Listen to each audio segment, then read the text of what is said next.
ফেব্রুয়ারি মানেই বইমেলা, নতুন বইয়ের গন্ধ, বই পড়ুয়াদের মনে আনন্দ। রাজধানীতে শুরু হয়েছে অমর একুশে বইমেলা 2025। মাসব্যাপী বই নিয়ে এই আয়োজনের জন্য বছর জুড়ে অপেক্ষায় থাকেন পাঠক, লেখক ও প্রকাশকেরা। তাই তো প্রথম দিনেই মেলায় ছুটে এসেছেন বিভিন্ন বয়সী পাঠক আর বই প্রেমীরা। আগে যেরকম আমরা দেখতাম যে পেপারে হচ্ছে কি অ্যাডভার্টাইজমেন্ট অনেক হতো, তো আমরা দেখা যেত যে একবারই আসতে পারতাম বইমেলা, একবার কি দুবার, তো হচ্ছে পেপারে কেটে কেটে রাখতাম, যে লিস্ট করে রাখতাম যে এই বইগুলো কিনবো। কিন্তু এখন তো ওরকম পেপারে অ্যাডভার্টাইজমেন্ট হয় না, তো যেহেতু এখানে পড়ি, আসা হয়, তো দেখতে এসেছি যে কি নতুন বই এসেছে। আমি বিগত 35 বছর যাবৎ প্রথম দিন আমার ভাল লাগে বইমেলা। আমি 35 বছর যাবৎ প্রথম দিন আমি আসি, আমার বই খুব ভাল লাগে। বইমেলা সবসময় আসলে আনন্দের, বাচ্চাদের জন্য আসা। তো এইবারে প্রথম আমার বাচ্চাটা নিয়ে আসলাম, সেখানে ওর বেশি মজা পাইতেছে, ওর জন্য বইটা নিয়ে আর কি একটু পড়াশোনার মধ্যে নিয়ে আসার চেষ্টা করি। 1 ফেব্রুয়ারি বিকেলে প্রধান উপদেষ্টা অধ্যাপক মোহাম্মদ ইউনুস আনুষ্ঠানিকভাবে বইমেলার উদ্বোধন করেন।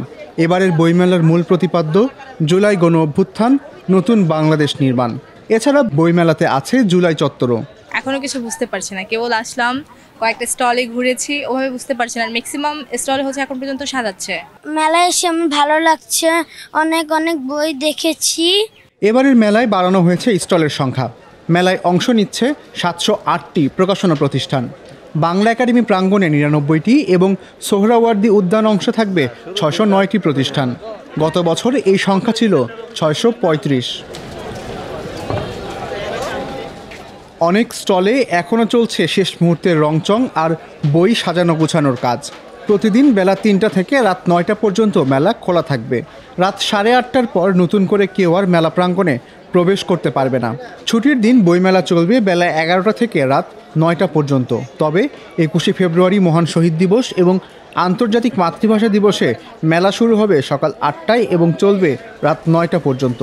বিগত 1 দশকের মতো এবারও বইমেলা হচ্ছে বাংলা একাডেমি ও সোহরাওয়ার্দী উদ্যান অংশ নিয়ে।